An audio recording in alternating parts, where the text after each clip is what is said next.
Il n'y a plus de Ligue 1. Il fait froid. Les gens ont peur. C'est la trêve internationale.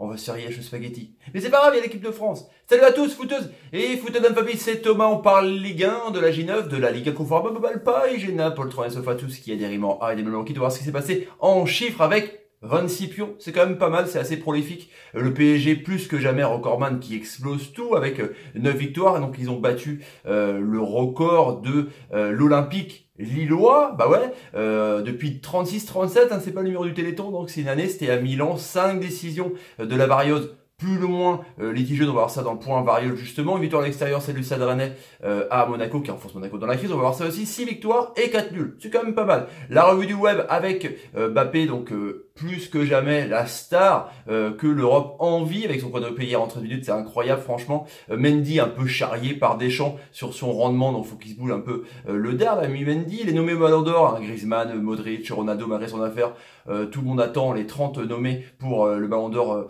2018, les petits amis, avec donc justement Ronaldo, en parlant de Ballon d'Or, qui manque au Real Madrid avec 4 matchs en défaite, c'est un peu la crise du côté de Lopetegui, donc Ronaldo n'a pas été remplacé pour Maxi Foot.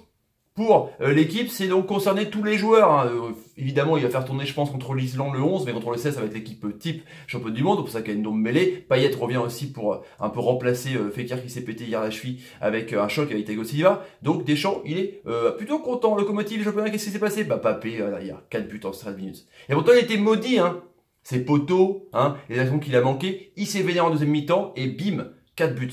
Incroyable. À même pas 20 balais. Vous vous rendez compte, sans déconner. Et puis Neymar marqué un penalty. Et puis il a filé le passe D à Mbappé. Les deux là sont à merveille. C'est assez incroyable. Franchement, le Paris Saint-Germain est énorme. Thiago Silva, il gueule, hein, parce que bon, l'arbitre hier, Gauthier a filé un carton rouge à Kipembe qui a fait une grosse semelle sur Ndombele. C'était mérité. On a vu ça avec la variole justement. Fekir est sorti justement, ça a un peu changé tout le cours du match pour les Lyonnais, j'ai trouvé. Et Neymar est vraiment un roi, on va dire, à ce poste de numéro 10. Il est énorme. La méthode Tourelle commence à marcher, comme je vous ai dit dans le débrief d'hier. Le PSG arrive à s'adapter directement par rapport à une blessure, par rapport à un carton. C'est assez incroyable, franchement. Et Lyon, justement, cette blessure de la 6e minute, avec une semelle ou un choc avec Thiago Silva. Du coup, il loupe l'équipe de France, remplacé par Payet. Ça change un peu le cours du match quand même, parce que mine de rien, corner, rentre, même s'il n'a pas été mauvais, ça change un peu la tactique. Et puis ils ont eu du mal avec Mbappé, hein, la défense, même si Ndombele, je trouve, est encore sorti de l'eau, je trouve. Et Aouar a été pas mal, mais c'est bon, c'était pas non plus suffisant contre Paris.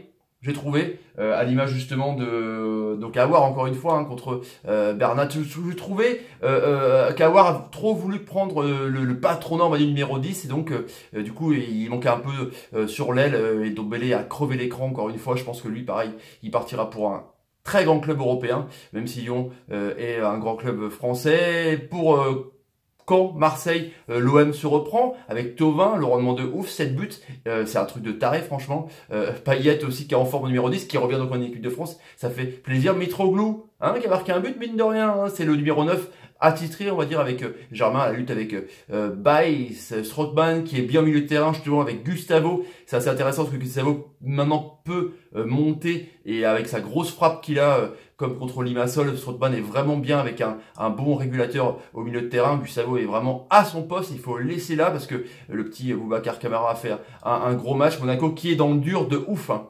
Franchement incroyable. Ils sont venus à 10 contre 11, à 1 partout contre une équipe de Rennes qui était aussi en crise, mais il n'y a pas de jeu, il n'y a pas de pressing, il n'y a pas de touche technique, même si Golovin commence petit à petit à prendre les clés de la machine monégasque, mais il y a un truc qui cloche franchement. Et puis Radji a pété les plombs avec une manchette. Bon, Grenier en a rajouté un petit peu, mais ça prouve un peu la crise, hein, que guette sur le rocher. Et puis donc, ouais, bah, Ben Arfa, quoi, qui a quand même sauvé avec une passe D et une superbe frappe lourde, tellement forte que Souba a dû faire une faute de main. Et puis Gemerson, c'est plus possible, quoi. Glick est en train de sauver tous les meubles derrière. Heureusement qu'il est là, franchement, parce que ce soit Papy-Radji, que ce soit Gemerson, c'est pas ça, la défense à 3, ça marche pas à Monaco. Il y a urgence, et heureusement qu'il y a Falcao encore qui sauve aussi les meubles, parce que c'est lui le moteur, mais il peut pas tout faire, il redescend vachement bas, chercher les ballons. En tout cas, Monaco, ça craint du boudin. Les promus, justement, Nîmes et Reims se rencontraient comme l'an dernier en Ligue 2, 0-0, forcément. C'était un match plutôt fermé avec deux bons gardiens justement qui ont reculé les échéances. C'était comment dire, un match assez défensif avec pas mal de frappes même sur les contres, mais il y a eu des superbes gardiens, il y a eu des bonnes défenses. C'était un match de promu quoi, où personne voulait trop se livrer. Un super Edouard Mendy encore une fois, et évidemment un super Bernardoni. Franchement, 4 nuls pour 1, ça avance pas beaucoup, comme Nîmes qui n'arrête pas de récolter des matchs nuls. Mais bon, ils font un bon début de saison, je trouve. Pendant ce temps-là, qu'est-ce qui s'est passé? Bah ouais, carrément, il y a quand même des trucs. L'ami coach Vaïd Halilhodžić, qu'est-ce qui s'est passé? Eh ben, Vaïd Halilhodžić n'a pas eu l'effet escompté comme le nouvel entraîneur à chaque fois qu'on dit contre Bordeaux. Ils ont perdu 3-0, mais il y a du boulot et je pense que ça va remuer pendant les 15 jours franchement du côté de Nantes, mais on y croit quand même franchement avec donc Malcolm justement, bah ouais, lapsus, Camano qui a remplacé vraiment au pied de nez l'ami Malcolm. Il a encore marqué des buts, c'est le meilleur buteur de Bordeaux, et puis Caramo qui est quand même énorme avec cette frappe de taré qui met, qui se l'emmène en lucarne pour battre Tataru Sadou. Pareil, Kalou, Camano, Caramo, hein, c'est un truc de taré quoi, les 3 cas, truc de ouf. Motiba qui est parti de Lille pour Strasbourg, marqué un doublé hier, il est énorme. Il l'aurait gardé à la place de Rémi, qui est un peu dans le dur. Je pense que Ikoné, Motiba, Pépé, Bamba, ça aurait été de la tuerie. En tout cas, il rend service à Strasbourg, même si Romain Thomas est égalisé à la fin du bout. Il méritait, parce que ça a été énorme dans les buts. En tout cas, Angers à la dalle angevine, et ça fait plaisir pour les supporters. Godos, que le Stade Rennais a loupé pour une histoire vraiment de validation de contrat avec son club espagnol. Il a marqué une frappe encore de taré. Il est réputé pour ses grosses frappes, et franchement, il est en train de porter Amiens. Alors, Kakuta, l'an dernier, est-ce qu'ils ont retrouvé un autre meneur technique? En tout cas, franchement, Godos, Delo Guillot, un peu dans le dur. Ils n'arrêtent pas de descendre. Ils étaient dans le top 5. Et là, bim, ils n'arrêtent pas de perdre. Alors qu'il y a des bons joueurs. Peut-être qu'ils vont aussi devoir fermer le jeu et arrêter de vouloir trop ouvrir justement la tactique pour se prendre des buts. Parce que là, ça commence à être urgent du côté de Dijon-Guingamp. 5 points, 3 matchs sans défaite. Avec Bénézet, le leader technique de ouf, justement, le natif de l'Hérault, hein, qui a marqué ce beau but pour revenir à un but partout, alors qu'ils étaient 10, avec Thuram qui a fait un mauvais geste aussi, un peu bêtise, et puis Delors, cette reprise de volée instinctive, comme on le connaît. Il est en forme, on dit Delors, Montpellier, qui reste quand même là-haut, les petits amis. Puis voilà, Bamba, quoi. Bamba, Pépé contre Saint-Etienne, ils ont mis les Verts à terre, ils sont inarrêtables, c'est même cette défense, Soumaro, Fonte, ils ont Thiago Mendes, une justesse technique, une justesse tactique, ça va vite, c'est intéressant. Moi je dis, le PSG LOSC, j'ai hâte de le voir. Kazri qui s'est pété, les Verts sont tombés sur plus fort qu'eux, mais ils sont quand même en haut du classement, ils réalisent un bon début de saison. Toulouse-Nice, match relou. Srafi, j'ai trouvé vraiment très bon devant avec l'ami Maolida et Saint-Maximin. Balotelli va revenir, je pense, à apporter un peu plus de poids à Nice, qui devait gagner contre Toulouse parce qu'ils ont loupé un truc de taré, franchement. Zosevic a égalisé contre un oubli défensif de ouf. Toulouse, qui est 7ème, de façon pragmatique, c'est assez intéressant. Et Nice, je pense qu'ils vont se reprendre avec Balotelli et puis Ben Arfa. Ça fait plaisir quand même pour les fans de football, pour les fans du supporter, pour les supporters du Stade Rennais. Il est l'air au top à 50%. C'est contradictoire, mais je trouve que pour un gars qui n'est pas joué depuis 1 an et demi, eh ben, je trouve que c'est pas mal. Il faut laisser du temps. En tout cas, ça fait plaisir de voir des embardés qu'il a fait contre Monaco. Le point variole, justement, bah ouais, l'arbitre, franchement, contre Caen. OM, il a eu du boulot avec donc ce but où Ocampos gêne Brice Samba. Hein, c'est compliqué. Il valide le but quand même de Mondir Mitroglou. Après, il y a Djikou, pareil aussi, cette main. Bon, je pense qu'elle est justifiée. Voilà, il y a aussi Adil Rami qui fait prendre le maillot. Pareil, il peut avoir penalty. Après, il y a Perrin sur Saint-Etienne, Lille. Il fait une grosse faute sur Pépé. Et derrière, il y a penalty sur Kazri que Kabela marque. Je pense qu'il y avait faute sur Perrin.